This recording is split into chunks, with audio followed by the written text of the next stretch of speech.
मैं जानता हूँ कि आजकल तुम्हारे मन में बहुत नकारात्मक विचार आ रहे हैं और तुम्हें ऐसा लगता है कि मैं तुम्हारे साथ नहीं हूँ। लेकिन मेरे बच्चे, ऐसा मत सोचो, क्योंकि हर बार मैं हमेशा तुम्हारे साथ होता हूँ। जब भी तुम्हारे बारे में कुछ भी बातें होती हैं ना, तो मैं हमेशा ध्यानपूर्वक सुनता हूँ और तुम्हारे साथ मैं कभी भी बुरा नहीं होने दूँगा। जब भी तुम बुरे दौर से गुजरते हो ना, तो हमेशा मैं तुम्हारे जीवन में दौड़ा दौड़ा चला आता हूँ, तुम्हारी एक आवाज़ पर मेरे बच्चे। लेकिन परिस्थितियाँ तुम्हारे अनुकूल धीरे धीरे ही बदलेंगी। मैं जानता हूँ तुम्हारे विपरीत परिस्थितियाँ आजकल चल रही हैं, लेकिन कुछ चीज़ें अच्छी होने में समय तो लगता ही है ना। बस अपनी सोच को तुम सकारात्मक रखो, अपने मन से हर नकारात्मक विचार को दूर रखो मेरे बच्चे। मेरे हर वक्त को आस्था और धैर्य की परीक्षा से गुजरना पड़ता है, और वो किसी भी तरह से हर परीक्षा में पास हो सकता है। मेरे होते हुए तुम्हें मैं हारने नहीं दूंगा। अभी तुम्हारी जो परीक्षाएं चल रही है ना, उसमें तुम अवश्य ही निकल जाओगे। हर परीक्षा में तुम उत्तीर्ण होगे मेरे होते हुए। बस तुम्हें आवश्यकता है तो विश्वास और धैर्य का पाठ पढ़ने की, और मेरे दिखाए मार्ग पर चलते रहो। जीवन में तुम्हें हर आवश्यक मदद मैं पहुंचाऊंगा मेरे बच्चे।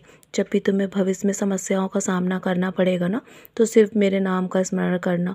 तुम आसानी से हर समस्या से बाहर आ जाओगे। जीवन में सफलता पानी है ना, तो अपने विचारों को अधिकतम अच्छी ऊर्जा में लगाओ। अपने विचारों को साफ रखो और हमेशा शिकायत करना बंद करो।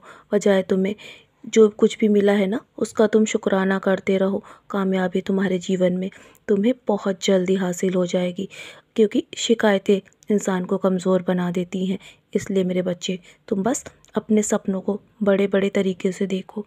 तुम्हारे सपने मैं साकार करूँगा। तुम्हारी योजनाएं तुम्हारे अनुसार ही होंगी, क्योंकि मैं स्वयं तुम्हारी योजनाओं में तुम्हारा साथ दूंगा। तुम्हारी योजनाओं को मैं पूरा करूंगा मेरे बच्चे। तुम बस निश्चिंत होकर अपनी मेहनत करते रहो और सफलता के बहुत करीब हो तुम। तो चलो, तुम्हें और अधिक सोचने की आवश्यकता नहीं है।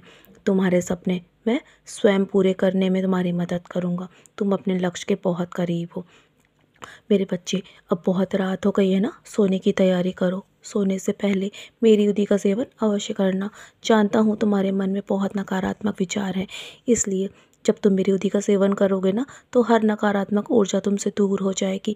सोने से पहले अपने माथे पर तिलक अवश्य लगाना, और हाँ, सोने से पहले मेरा 11 वचन पढ़ के सोया करो।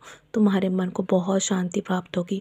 बाकी सब कुछ मेरे चरणों पर छोड़कर चैन से सो जाओ, और मैं तुम्हारे जीवन की योजनाएं बना रहा हूँ। तुम निश्चिंत रहो। मेरा आशीर्वाद हमेशा तुम्हारे साथ है। सदा खुश रहो मेरे प्यारे बच्चे। यूं ही मुस्कुराते रहो।